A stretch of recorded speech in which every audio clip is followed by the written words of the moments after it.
that. We'll maybe do that. All right, we're live. Hello. Adam and I are thrilled to be back after a refreshing summer off with our Recruiter Enablement Ask Me Anything series. I'm Holland McHugh, joined by Adam Gordon, and we are breaking it down with pioneers in this emerging field who are here to share their experiences and learnings. Adam, before we get started, how was your summer? I got a new job. You went to the Olympics. I think there was a lot of fun in between. Yeah, absolutely. So my summer was mostly trying to serve up recruiter enablement to companies. But yeah, I did go to the Olympics. I spent a couple of weeks in France, and it was just so inspiring. I took my wife, myself, and our kids who are 10 and 7, and we went to the last session of the athletics. So we saw the 4x400 relays, and we saw the women's 100 hurdles final and the men's 5,000 final, 8 gold medal events. Really inspiring, like a proper bucket list kind of, thing for us. So yeah, summer was really great. I love it. Amazing. Well, tell us I know. Holland, tell us about your new job, though. Yeah, absolutely. So I am back at a former employer, and so I am a boomerang. It feels good to be back with this organization. They are a very community first, employee first company, and so thrilled to rejoin Cox Enterprises. And I've taken a little bit of a pivot, and so I have moved out of talent acquisition in full. I'm in the employee experience and engagement team, leaning into listening strategy. And so really leveraging different listening posts to connect insights across our business and help improve and evolve our people practices. And so really excited to be in this new seat, but my heart still is with TA. I love enablement, as you know, and so I'm thrilled, to continue the conversation and be able to connect with yourself and folks like Keri and Gina that we have on the line. Keri, Gina, introductions to you. Tell us about Keri. Let's start with you. Give us a quick introduction to you and your background. Sure. And tell us a bit about UKG as well, just in case anybody here doesn't know what UKG is. Shame on them if they don't, but just in case. Well, first, thanks for having us. My name is Keri Vadala, and I am a global talent leader focusing on brand and enablement at UKG, who is a world-class, HCM provider, really big in the tech space. And if you don't know about us, definitely ask questions. We're happy to talk to you about UKG. It's a great organization to work for, and we do a lot of focus on, kind of enabling our team. So we're excited to be here to talk to you. Gina, I'll pass it over to you. Yeah, hi everybody. So my name is Gina Kruger. I work for Keri over at UKG. And so I am a TA enablement manager. So we're talking about recruiter enablement, which is great because my day-to-day job is enabling our recruiters. And yeah, I've been at UKG for just about a year, really focusing on upskilling our team and ultimately, hiring the best candidates by having really enabled smart recruiters. Wonderful. What does the team sort of structure look like in TA within UKG? Let's get a bit of context on that first. Sure. So we're a large team, just under about 100, and global organization. So we are kind of spread out across the globe. We're set up to functionally support each division within UKG. So we've got our recruiters who are focusing on engineering, some are focusing on sales, go to market, but we do. When we think about the structure of the team and the way that we enable the team, we are enabling skills across the board to have really that level set foundational approach, regardless of where you are actually focusing on from a recruitment standpoint, so that you're able to, have a consistent world-class experience. Okay. So, Keri, can you walk us through like the early stages of your recruiter enablement journey? Sure. Where did it come from? You've been responsible for talent brand for some time. I think enablement's a newer area, but how did it come up as a subject? Who raised it? Was it you, or what? Sure. Tell us about it. So it might be helpful if I share a little bit about like my journey with UKG. I have actually been there for 15 years. So I have been in the talent acquisition space since joining. So I've led operations, I've led programs. Yes, I do oversee our global talent brand, and then enablement. Yes, it is newer. Um, the way that we raised recruiter enablement at UKG is we've been on a tremendous growth pattern at the organization. And so as we're growing as an organization, our recruiting team is growing, right? And so we saw an opportunity through the fast amount of growth that we were experiencing to take a pause and say, where are the recruiters today? How are they feeling? How are they set up for success as we continue to grow? So we really took that level set and really looked at our environment and the way that we're growing to, align ourselves to the organizational priorities, and realized that we needed to level set and start from the foundation of our recruiters and grow their skills, to be able to recruit top talent for the future and enable them to be successful.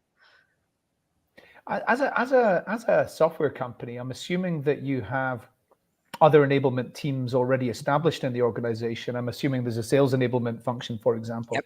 Have Yeah, you been able to learn anything, collaborate with them, share on ideas and things, or? Yeah, so we do, to your point, we do have enablement kind of across the organization. And there are certainly opportunities to collaborate and learn from how they are enabling, the sales organization, how they're approaching training. We partner with our larger L&D team to, think about the adult learning concepts and how best to set us up for success when it comes to enablement. But a lot of what we've done within our own group within talent acquisition is essentially homegrown. We are, kind of progressing and mapping our strategy to the way that the team is growing and the way that the business is growing. But our elements of how to teach and whatnot, there's been aspects of collaboration for sure. Yeah, and I think it's a great segue to bring in Gina into the conversation. And so, Gina, you have such a unique background coming from L&D. I think in the TA world, we see a lot of recruiters, growing within the function and maybe moving over to adjacent functions in a broader people organization. You, really grew up in L&D and you've moved over to TA to really help with this enablement program, upskilling, training recruiters. And so would love to know a little bit more about your experience and how that's really shaped how you're thinking about the program and how you're thinking about leveraging technology and really learning into, leading into rather, some of these adult learning concepts that Keri mentioned.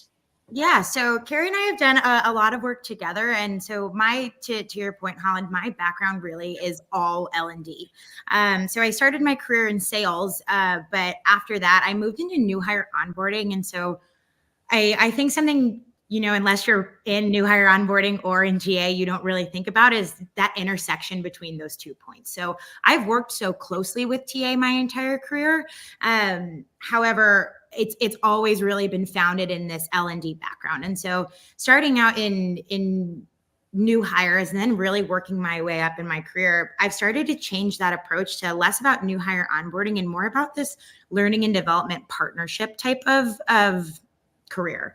And so that's really partnering with different business units, becoming a learner myself, figuring out, what is it that people actually need? What can L&D help to solve? How are we measuring that? And ultimately, what's in it for me? And so that's really what I think, if you've ever heard anyone in L&D talk about anything, the WIFM or what's in it for me is really what we can use to kind of tie into those aspects that Keri was talking about, right? So what do our recruiters need to know from the foundational section and how are we upskilling them to make them better at their jobs? That's one of the biggest principles of adult learning theory, right? Is how can I relate what I'm doing and what I'm learning back to make me better at what I do on my day-to-day? What's in it for me? And so a lot of my background is really figuring out, hey, what are we looking to solve? What are the areas that we need to grow in and learn in? And that's really just you'd mentioned that you're now doing these listening tours, right? That's a really, really big piece of enablement in general, is being a good listener and asking what's the why behind the why? What's the actual question behind the question? And so I think, ultimately that's one of the reasons that Keri and I work so well together is because we do kind of go back and forth with each other on what are we actually trying to solve here, and then working not just, with each other in a silo, but with our recruiters. What do you want to know? TA leadership, what do you want to know? Asking those questions and then really learning the things ourselves, and then being able to, grow the skill base of everyone we're teaching to. I love that. So Keri, you mentioned, that the team had taken a step back in this journey and really looked at your end-to-end recruitment lifecycle. Gina, you're talking a little bit about this connection from onboarding into a new joiner's role and how they evolve in their role over time. Would love for you to take a step back, both of you, and really walk us through how you thought about mapping recruiter enablement across the talent acquisition lifecycle, from not only your own recruiters, onboarding through their maturity of their role, but also once they're in role and they're delivering against a process or an experience for your candidates, for your hiring managers, how you really think about the enablement function and how that changes from intake through interview all the way through onboarding. Sure, I can start us off.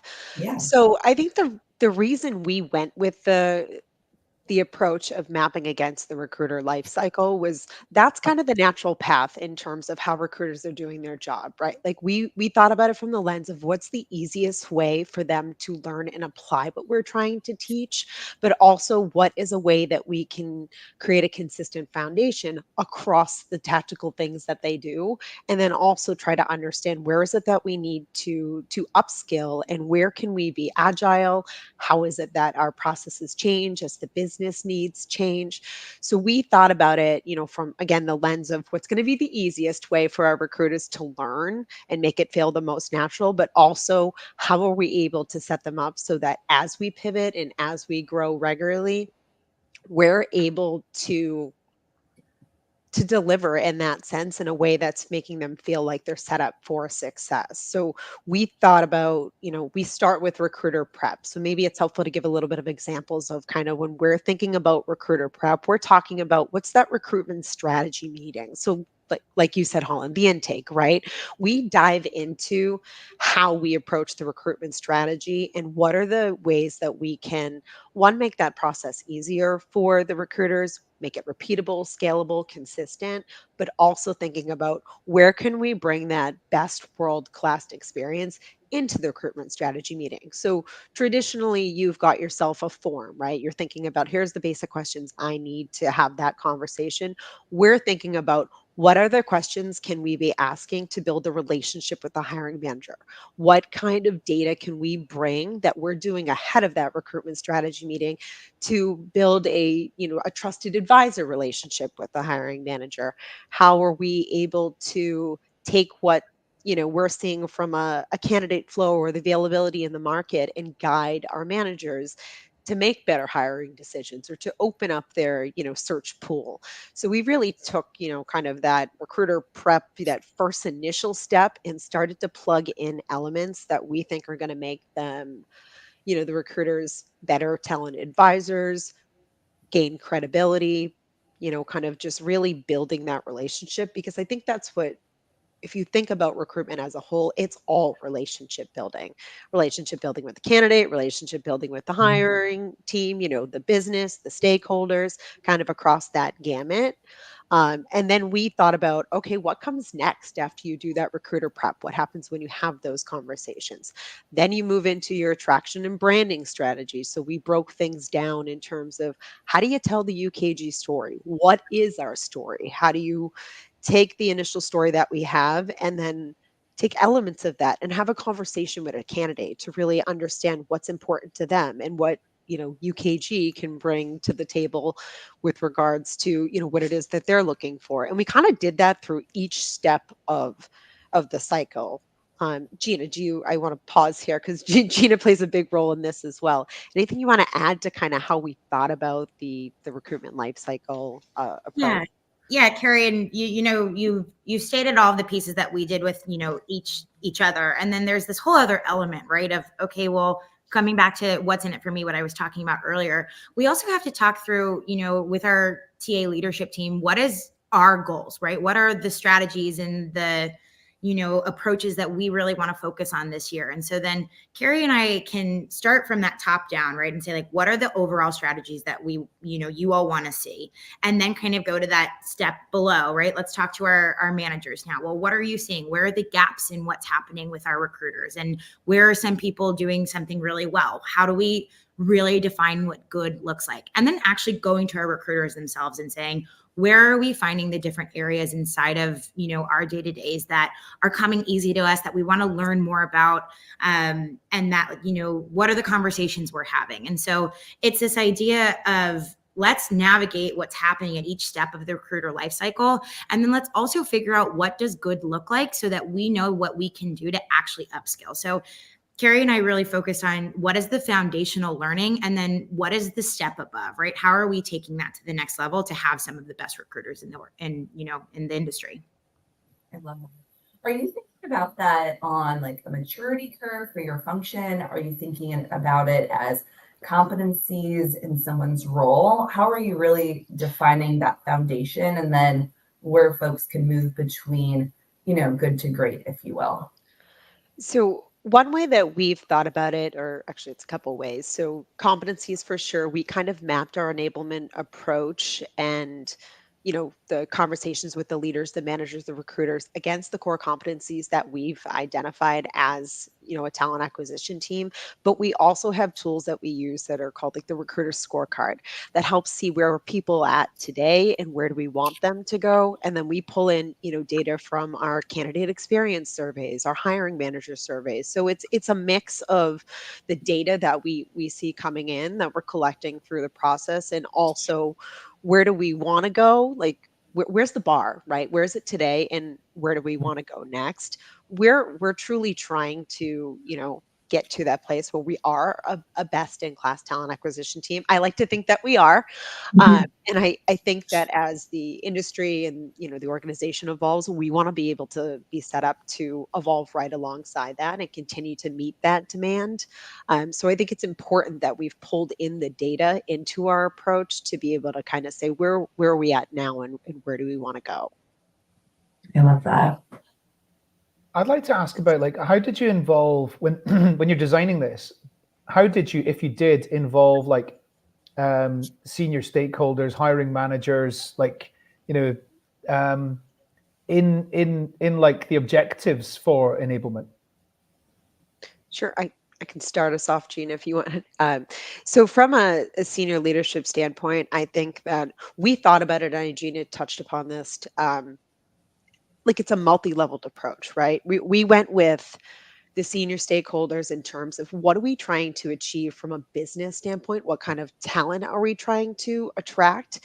And then, kind of took it a step further to let's then talk to our managers and understand what's the current state of the team today. And then, bringing in the recruiter input as well. I think a combination of talking to the different stakeholders and mapping kind of where do we want to go as a TA organization, but also how do we support where the business wants to go and what kind of talent are we looking for, and are we set up for success to be able to go and attract that talent. Those were factors that kind of came into our approach. So does your company operate on like OKRs or something like that, and does it kind of connect to that? So like is that the way that you've looked at it? And I know, and sort of a supplementary question to that is like, what are the 2 or 3 things that you've gone, right, okay, that's goal number 1, that's what we've got to attack, or that's what we've got to, like, really big wins? So I think that internal to TA, when I think about, I mentioned kind of the recruiter scorecard, that's a really key measurement for us to look at, how are we delivering?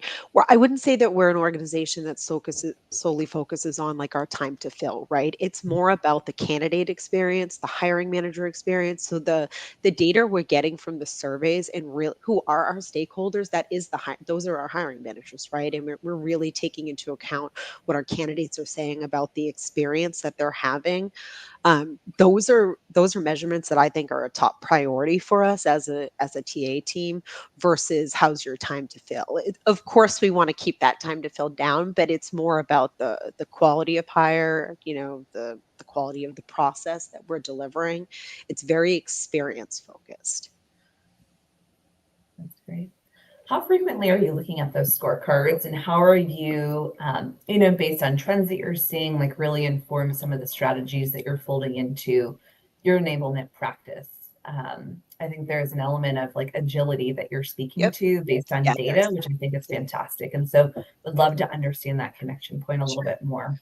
So our talent acquisition managers are regularly looking at those recruiter scorecards. I'd say at least on, kind of a monthly basis. And then Gina and I are kind of assessing, I think, based on more quarterly as to where is it that we need to pivot. But we do, in full transparency, we operate in real time. We're in an environment that is constantly changing and growing. UKG's growth pattern for the future is it's exciting, and we have to be able to support that. So as much as I say we stick to that, let's reevaluate quarterly. We are looking at the data regularly. There could be a high priority business initiative that comes up that we figure out we have to meet. So we're gonna all hands on deck and start to evaluate, is there something we need to change kind of right now in this moment that's going to Mhm. help support our team to be able to go out there and achieve those goals. Yeah, Keri, you hit it right there in the head. And I think the other piece too is like that agility also comes from monitoring what's going on outside of just what we know, and what's happening in the industry. How are we staying apprised of that? What are we listening to and watching and reading to make sure that we're one going with we're going with our own growth pattern, but we're also making sure that we're keeping apprised of all of the trends that are happening inside of the industry as a whole, and making sure that those are getting weaved in and are getting prioritized as needed to really make sure that we're setting not just, to Keri's point, we really care about the experience, and that's the recruiter experience, the candidate experience, because that ultimately impacts our business, right? And so by enabling our recruiters to, hire the best talent, we're then bringing the best talent in, and then that's going to ultimately change what's happening inside of the business and keep us on that growth pattern by keeping a hand and a pulse on what's happening outside of the industry or outside of the business in the industry, as well as what's going on internally. If I could add to that, Gina, you just said something that made me think of like a real-time example. So AI, right? It's all the rage. It's everywhere. Everyone needs to be doing it, trying it. Like, how do we put that into our practice? That's something that I think is a good example of, it may not have been on our roadmap to say, okay, this is where we're going to do this, in Q4. It's okay, this is happening in the industry. We need to evolve with what's happening. And how do we do that? So we do things, we have like deep dive learning sessions in the moment. We could bring in a trainer. UKG is doing some great stuff with AI, so we're able to use our own tools, and we kind of almost set up some sort of like a think tank where we're able to, where it's a safe space to practice. How do we put these skills into motion sooner than later, and how is that going to help make the process more efficient and easier for our recruiters? So we have that agility in kind of our enablement strategy as well.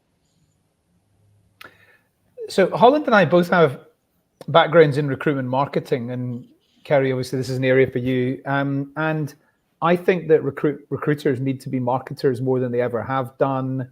And so I'm interested to know, like, that's one of the, I mean, you nodded, so I think you agree, but like, that's one of the themes I think is really important. I wonder, like, if you could talk a bit about that, Yeah, but also, absolutely. are there any other like core skill sets that you see recruiters needing to be developing progressively more, in line with the way that recruitment's changing? Sure. I'll start with it. Yes, talent brand, near and dear to my heart. And I wholeheartedly agree that our recruiters need to be our, they're on the front lines. They are our ambassadors. But I also believe that goes anyone in the organization. Like you are an ambassador, you are an influencer, you're really representing our brand. We have a big focus on the attraction and branding element within our enablement strategy. We're very focused on teaching the recruiters how to share and grow the brand, the UKG way, but also how do you personally brand yourself? How do you use your own network? How do you get your own voice out there? We have developed things, and this is credit to my talent brand manager, who's likely watching. So I will say I'll give Carmen a shout out. She's done a wonderful job within talent acquisition of helping to enable the team around. We've created like the TA Writing Council. We've created the TA Voices. We've got our talent acquisition recruiters writing blogs for us. We have them doing our TikToks. We have them showing up on Instagram. We have them really leaning into employee advocacy. We've got a great employee advocacy tool that does a lot of the hard work for you, but we've taken a step further with our recruiters and said, how do you show your voice to be authentic when you're out there? How do you take the stuff we're trying to share from growing our brand and making it resonate with your audience, which for a lot of us in recruiting, a big part of our network are candidates. They're boomerangs. They're just anyone can be a candidate for you or a future prospect. So we've really leaned into that in terms of we've done sessions around truly like how do you write the blog, how do you share on LinkedIn, what is it that you want your brand to be like, and how can you help us grow in our initiatives and meet our goals as a from a talent brand standpoint. And then when we think about from a recruiting process standpoint too, that's where we lean into our job descriptions. How are you marketing yourselves when it comes to our job descriptions? How are you writing your in mails to make sure that it's in line with how we show up from a UKG brand standpoint, but again, it's also authentic. We've recently redid our employee value proposition, so we did a lot of enablement training with our team to help them understand the importance of an employee value proposition. How does that relate to your day-to-day jobs? How do you share this with your candidates? How do you uncover through your recruitment process what's important to a candidate? And how do you share something that's going on at UKG that might really resonate with the people that you're speaking to? I don't. I've got to go back. I've got to go back. Sorry, Gina. I'd like to bring you in a second. I've got to go back. You just sprinted past some amazing things that I Okay. don't know what they mean, and I want to know what they mean.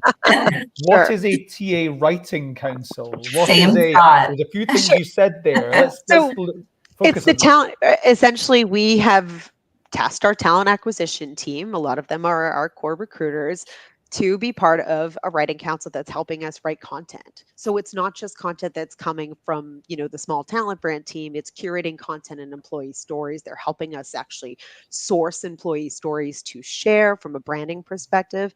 And that they are physically the ones who are writing the blogs that we are publishing from a UKG standpoint. They're also the ones who are helping create the content, like you mentioned, that you're seeing on social media.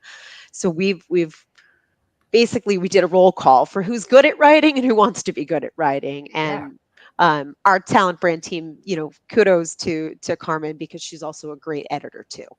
So there's an element there that we're able to take somebody's great ideas and help, kind of get it to that next point where it's ready to be shareable. But we put a lot of accountability on the recruiters, and really use them as our resource to help grow the brand for sure. I love that. I also want to double click into, I think Adam and I both really have a shared value around learning more about the candidate as you go along the process. I think that's so important, really understanding that micro value proposition that's most meaningful to them. And some people, attack that through a persona, and some people you really tailor it to the individual who's applying for the role and that's in conversation. And so would love to know a little bit more about how are you coaching recruiters to do that? What are the questions that you're preparing them to answer or ask? What are the type of responses that you're preparing them to receive, and even handle objections or, digging into benefits that most resonate with them along the way? So we think that we enable the recruiters with a lot of different resources when we're talking about kind of what can they pull from to be able to have the conversations and to start to uncover what might be important to a candidate. We do give them a lot of things to arm them with. So I know I mentioned we recently did our employee value proposition. So from a persona standpoint, like we went through with the recruiters the importance of the data that we collected through the process and how that resonates to a certain persona, with the caveat that just because we're saying that an engineer really finds it important, that a company is X, Y, and Z, that is not a one size fits all approach. And I think that UKG as a whole is we don't actually ever approach anything as one size fits all. We have a very big focus on belonging, equity, and inclusion too. So there's a lot of elements that they're learning from our BE and I team too about the importance of how we're talking to our candidates. And so I think the resources we provide in Talent Brand, the BE and I piece, are setting them up for success, but also a credit to all the recruiters. Like they're conversationalists. They're focused on creating an authentic experience. So they're taking the time to just have the conversation organically to start to uncover what might be important to somebody. I think they do their research too, right? You can tell by somebody's profile and maybe the content that they're sharing that this might resonate. So maybe when I'm talking to a candidate, I can bring in a story about either a personal experience or UKG, or share an article on something, that one of our volunteer activities, maybe that was really important to somebody that, they want to give back to their communities. So we have a very holistic approach. I can't say it's targeted in the aspect to say, here's your list of questions you're going to ask somebody. It's really about arming the recruiters with the right kind of information so that they're naturally able to have, those conversations. And Carmen, who just posted in the comments I just saw, is sharing some of the posts in the blogs and stuff that might be helpful for our audience to check out. Well, by the way, I've already had a look at the webpage. I was multitasking there, and I can see it's all great stuff. It's all like giving value without asking for something in return. It's really building that relationship at that early stage by just being useful and relevant to people who might be interested in your company. So that's wonderful stuff. Great marketing. Yeah, I love this external destination. I would love to like focus internally. So you've shared a ton of amazing stuff. You have the writing council, you're creating all this amazing talent attraction content throughout the life cycle. You're equipping them with, data to go into these alignment sessions. How are you getting that content, these resources, this knowledge to recruiters? And how are you keeping it current and relevant? Like really help us understand like the behind the scenes, vantage point. If I was a recruiter logging into my day at UKG, how am I navigating my way through all this amazing content that you're creating? I'm going to toss that to Gina because she does a great job of serving up this stuff for our team. It's always with a smile, right? That's how we get them in. No, we really get to utilize, right? We're a global team. So how are we connecting with everybody? How are we, sharing this knowledge? And it really comes from the one thing that I think all of us use now, right? Which is our chats. And so having access to Microsoft Teams and being able to content share, knowledge share, and just those easy ways of, hey, have you seen this article? Hey, make sure you're going to this, sending an email. We're doing a larger knowledge burst throughout the organization. How can we come back and really relate that as recruiters?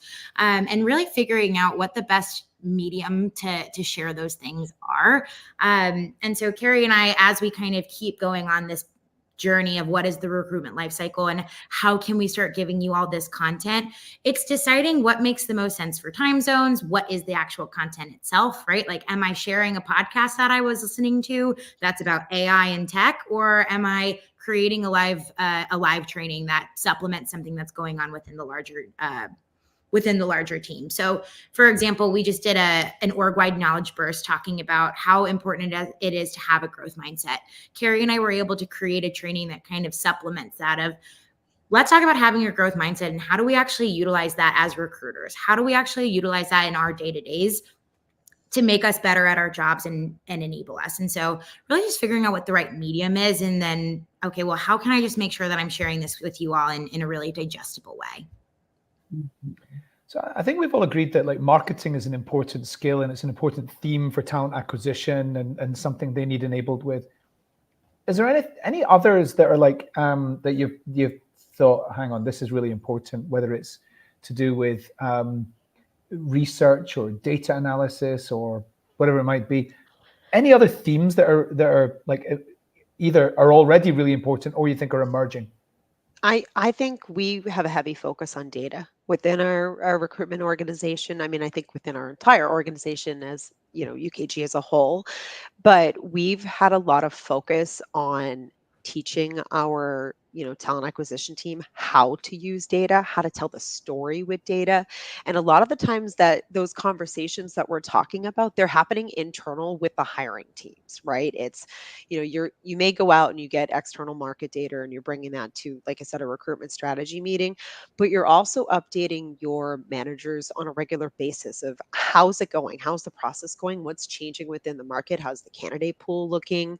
We do quarterly business reviews internal to talent acquisition, but we also bring those to those senior leaders within the business.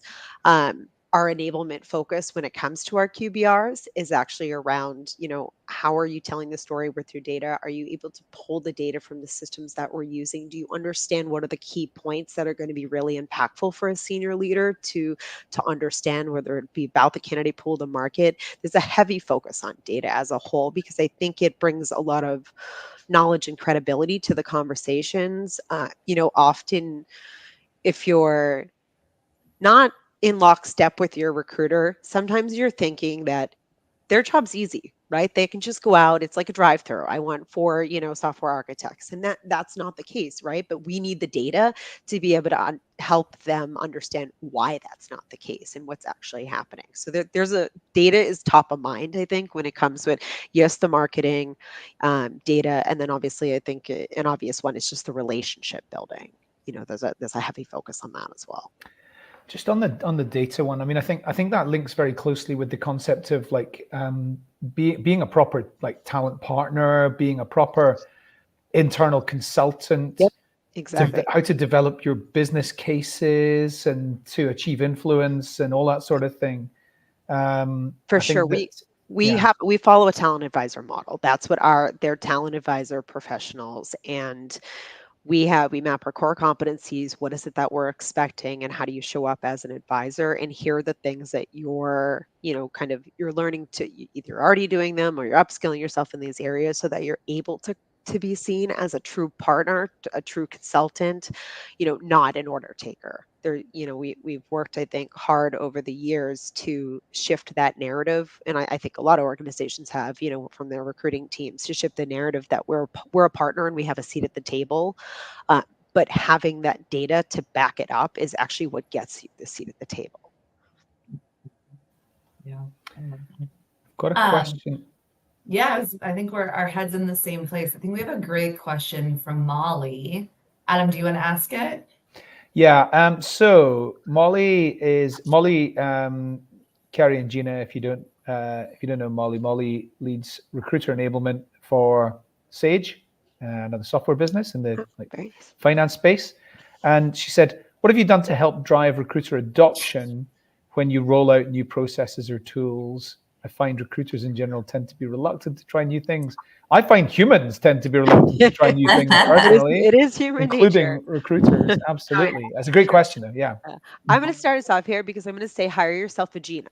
That is truly how we have done that with it at UKG, because the service with the smile, I think that in Gina, I'll have you lean more into this, but truly I think the recruiter adoption, you have to help them understand that what we're doing is to benefit them, to make their job easier, to it's a growth story, right? Like there's that element. It's the WIFM, as Gina mentioned, and then processes and tools, those are hard. Like even if you're adopting the greatest tool, there's going to be a tremendous amount of challenge, a tremendous amount of change, and I think our enablement model lends a lot of support. When we are rolling out something new, like we're there at lockstep to be able to help as the questions come in. We do a lot of live sessions. It's very hands-on, our approach. And Gina, I think you could lean heavily into that because Gina is the one who's 99% of the time getting the adoption there from the team. Yeah, and that's a really great way to put it, Keri. And hi, Molly. Also, I think that it really just stems from, you have to make yourself the subject matter expert in order to know what you're talking about, right? If I were to go teach recruiters about processes and tools that I had no clue about, they're one, not going to pay attention, and two, they're going to think, why am I here? What is the point of this? And so we actually just, did a big training about some new processes and tools. And while we did that, we started that off with our VP of the team coming in and saying, this is why this change is happening and what needs to happen for you, right? That's just understanding change management. And then from there, being able to relate it to like, oh, by the way, this new piece is actually going to make you faster at this. This is actually going to help you find the right candidate by really just always bringing it back to, again, what's in it for me? Why do I care about this? Why am I here? And then just making the content engaging, right? You just want to make sure that what you're teaching people not only has that element of this is why this is important, but it sounds so silly, but bringing the fun to it and adding competition aspect to it, adding, here are some other pieces that really help the recruiter lock that into their brain, I think is important. And so from an L&D standpoint as a whole, you really need to have that understanding of how am I, talking about what the change is? How am I going to start embracing that change? How am I going to start weaving the change into what's happening in our day-to-days? And then ultimately, at the end of the day, for new processes and tools, we're making the decision for a reason. So it's understanding what that reason is, and then just figuring out the best way to explain it for folks that's going to let them understand that we're not just doing this to do it, right? I think once everybody is able to understand why the change is happening or what those new processes or tools are, they're ultimately going to get on board. It's so much so, though, about how you're phrasing it. And again, always coming to that adult learning principle. Why am I here and what's the point? Yeah. Has your experience in like your original career in sales, Gina, helped you, do you think, to be able to achieve influence like this? It's so funny. I went to college to be a teacher, and my dad was like, you might be really good at sales. Should we figure this out? And so I'm a good daughter. I took my dad's advice. And I took a year in that and really started to figure out what sales is. And something I learned in sales was no matter what you do in life, you're selling, right?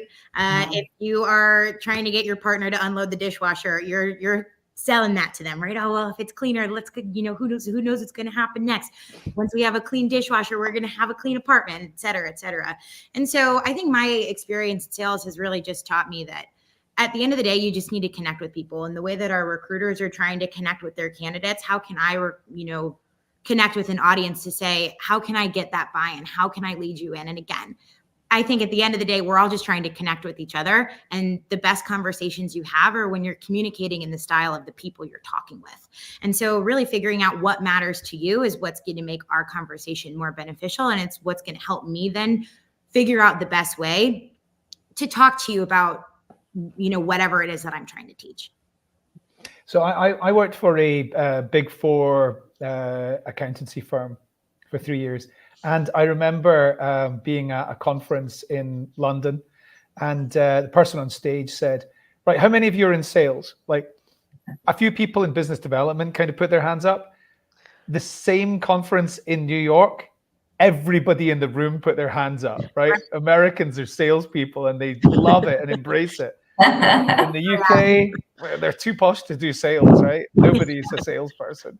I still remember being, brand new into the workforce, and the VP of sales at our organization would come in and talk to all of our trainees and say, everybody's out here selling, right? You're selling everybody on yourself, no matter what you're doing. And so I think always knowing that you got that sales area in your brain, right? No matter what you do, you're just trying to connect with people, and connection is you're selling yourself at the end of the day. So totally. Gina, you talked a little bit about like competition and gamification as well. In a previous enablement life, I ran a competition where we were trying to get our recruiters to adopt a new pretty big piece of technology. We had micro learning courses. We had little competitions that we did on a weekly basis, and we had prizes. We'd use tools like Kahoot to score and, get people to participate. Would love to hear a little bit, more about how you're sparking competition, how you're, using tools for gamification to get people excited and engaged and to connect with your training. Yeah, absolutely. And so I think the reason I love trading and why people, I hope they like coming to my trainings are because we have that element of fun. And I think the gamification really helps with that. And so tools like Kahoot are great, but again, in this rollout that we recently just did, we didn't have access to it. And so we did a speed round knowledge check. Everyone was just throughout the course of the week, I'm adding in pieces of, okay, here's a quick knowledge check. Who's the first to respond? Like, are you paying attention? And so when you start doing that while you're actually in the training, right? That's the L&D method of how am I making sure that I'm keeping people in the loop, right? How am I not losing people? And it's bringing you back. What did we just learn? And what's the immediate response to that? And then the gamification there really just encourages that competition. So we started the week out with, hey, maybe there's going to be some type of prize at the end of this. So make sure you're listening, because what's in it for me, right? You're going to be better at your job, but what's also in it for me? Celebrate you points, right? Where are we really coming from? So it's little things like that of let's prep it this way. And another really cool thing that we did, and this was it with our comms team who helped with a big project we just rolled out. So shout out Rachel and Crystal, if you ever listen to this, y'all did a really great job. But leading up to the big training that was going to come, it was starting to put some tidbits of, hey, what are the things that you're going to be learning over the next week? What are some of the things that you're going to be learning with this new process and changes? Giving everybody a hint here and there.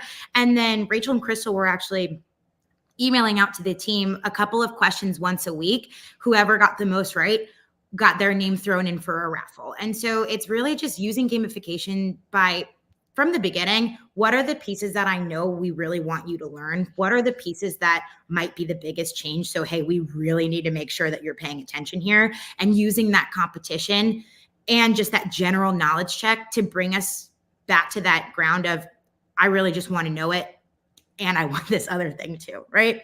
So it also just keeps it fun. At the end of the day, it's what can engage an audience and make sure people are listening, paying attention, and also at the end of the day, learning. Yeah, I love that. So we're in Q4 in a lot of organizations. I'm not sure how your, fiscal year stacks up, but as we're thinking about, 2025, the year ahead, teams are really starting to think through strategic plans. They're looking at their data. They're looking at what they accomplished this year. Hopefully enablement is on their list of things they want to accomplish next year. Tell us what's on the horizon for your team. There's been so much progress and evolution along your journey, but what are you excited about next? What do you want to unpack? What are some of your big audacious goals? Give us a little preview of what's to come. Sure. So actually at UKG, we just closed the quarter. So FY25 started yesterday. So what we're trying to achieve from an enablement standpoint, I think for FY25 is not as exciting, but we are trying to grow from that foundational level that we implemented this past, fiscal year, and really start to map that against what's next for us as an organization. UKG is, again, I know I've said it, we're on a massive growth journey, but what I even heard yesterday from our kickoff is we're going for double-digit growth. So that's a lot of talent that we're going to be bringing in-house. So we're going to have to really focus on all the great learnings that we've achieved in FY24 and continue to make sure that we're doing things in a way that it's scalable, it's efficient.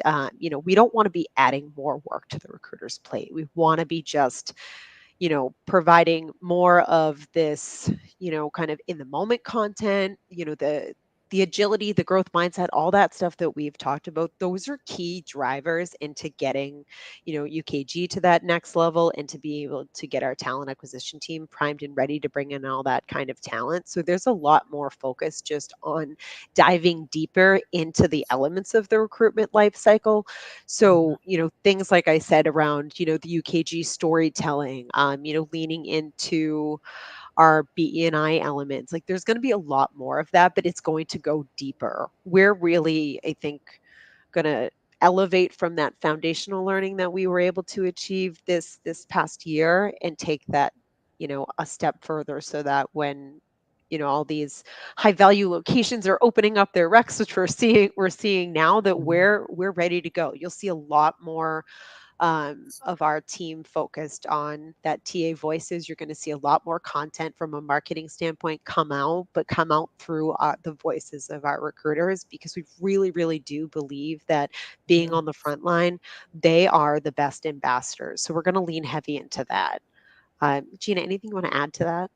I think you really called it, Keri, and we're at such a fun time too, right? It is our new FY, and so we get to that's the best part about you used the word pioneer at the beginning of the conversation, Holland. And I think that's the coolest part of what Keri and I really get to do with and for our recruiters is start to figure out what do we want? And again, what's aligning with the business and what are the really fun and new things that we get to introduce. And then I think what I'm really excited for, and it's a little vague, but just staying agile and keeping apprised of what the trends are and what's happening. And I think that that's really where we get to shine is, doing our research and being those lifelong learners and figuring out what's happening around us and how can we take what those things are and really make them bigger, better, and also align them to what we're already planning on and doing. And so just making sure that everybody is learning along the way and growing, because at the end of the day, right, an engaged workforce, an engaged team is one that's retained and is excited. And ultimately, our recruiters are that front face. So as long as our recruiters are happy,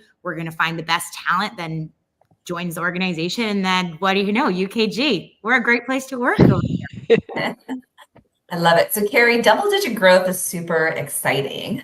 I know that can also put a strain on recruiters. I've been there when we've had, same number of people in the org have to achieve growth goals. What about hiring manager enablement? As you're thinking about that life cycle, are you going any deeper on hiring manager enablement in your new fiscal year to really make them even more ingrained in the process and the experience? Yes. So I'm actually glad you brought that up, because that's something that we definitely leaned into, I would say, towards the back half of this year. Very, very well received, and really kind of, I think, opened the door to continue to have those talent advisor conversations, create those stronger relationships, and having more of that seat at a table. I think we're going to go deeper with our hiring managers and really focus on, there's a surface level understanding of what a recruiter does and how the hiring manager can impact the candidate experience, but we're going to lean heavier into how that partnership actually works. And I think giving the hiring manager more tools to be successful in helping us with that. We're growing, we're attracting higher numbers of talent. We need them to be those ambassadors too. There's going to be more of a focus on that too. So it's around strengthening the partnership, helping them understand the role that they're playing, and then enabling them to be successful at that. So whether it is creating more content that the hiring managers can share out to their networks as we're partnering, to recruit that top talent. I think we're going to lean a lot heavier into that for sure. We're going to have to. So when I first started studying this subject around 18 months ago, I think there was about 100 people maybe doing it in like global talent acquisition teams. And I think today there's about 400. So it's still not a huge number of people doing it, but it's, growing. The interest in this is really growing as teams begin to appreciate, as TA leaders begin to appreciate better enabled teams can just get a lot more done and be more successful. So like for a TA leader who is listening to this, who's thinking, right, I want to get started with it, or for somebody that's new. In fact, and a lot of the people, I've interviewed hundreds of people who are doing this job, or maybe not hundreds, but like maybe 100 people who are doing this job.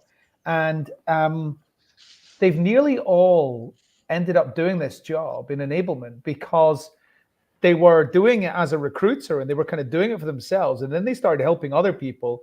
And then the boss recognized this and sort of said, maybe you should do this full time. That's how nearly everybody got into it. But interested to know, what are maybe one or two top tips for people that are just getting started on this journey within their TA group? Sure. I think the biggest thing, and I think, Gina, you touched upon this earlier, is when you're in recruiter enablement, you've got to listen.